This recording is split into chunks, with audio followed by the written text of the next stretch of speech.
Hello, big, big world. Oh, I'm so happy to be in my new place. It's so nice.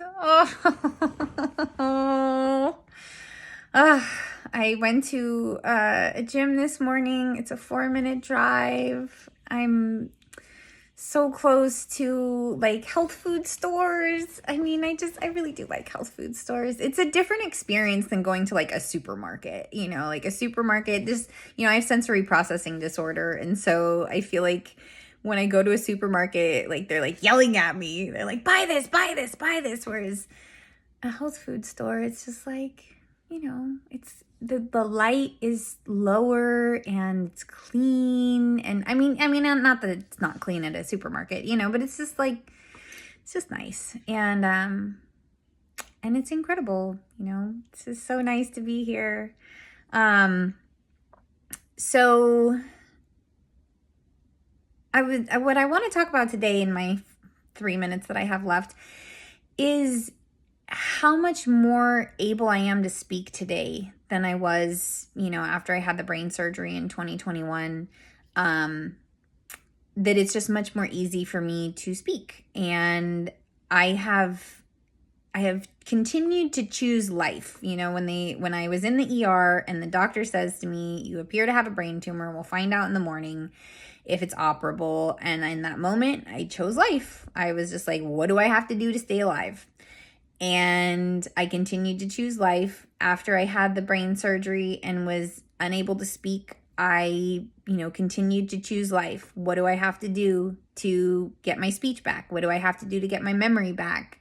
So, when I went to the gym this morning, I asked everybody, like, what was your name? And then like 30 seconds later, I'd be like, I'm sorry, can you please tell me your name again? and it's not good. It's not bad. It's just what's so. It's just like, this is what's so. Like, that I see this brain tumor as a blessing, if that is something that is comprehensible for people to be like, I experience the world in a different way because I have this concept of just how life is so precious. The original neuro-oncologist said I had about 25 years left to live, and that was in 2021. And, then I asked another neuro-oncologist, what does a death from this type of tumor look like? And, will I have more seizures? Will I have da-da-da? And he was like, Stephanie, you're talking about decades from now. I'm like, 25 years is a long time to live if I can't talk.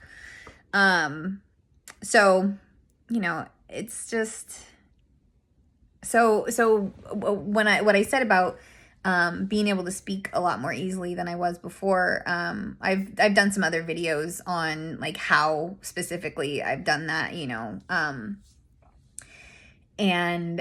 but like my purpose in life is to speak for those who cannot speak for themselves. And that is just such like, I'm so excited that every day that I open my eyes, I'm like, oh, I get to do this life thing for one more day. Like, and so I just, I'm grateful that I have the brain cancer. And it's just like, people are just like, it does not compute. Like, yeah, I know.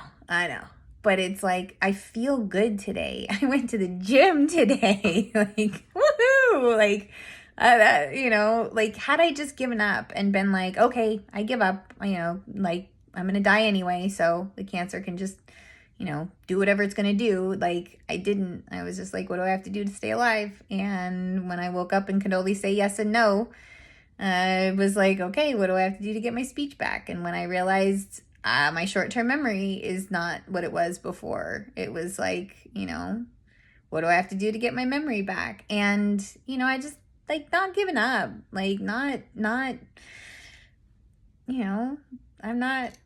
I'm not ready to go yet. And so I've got some more work to do. So that's my 5 minutes. Have a good day.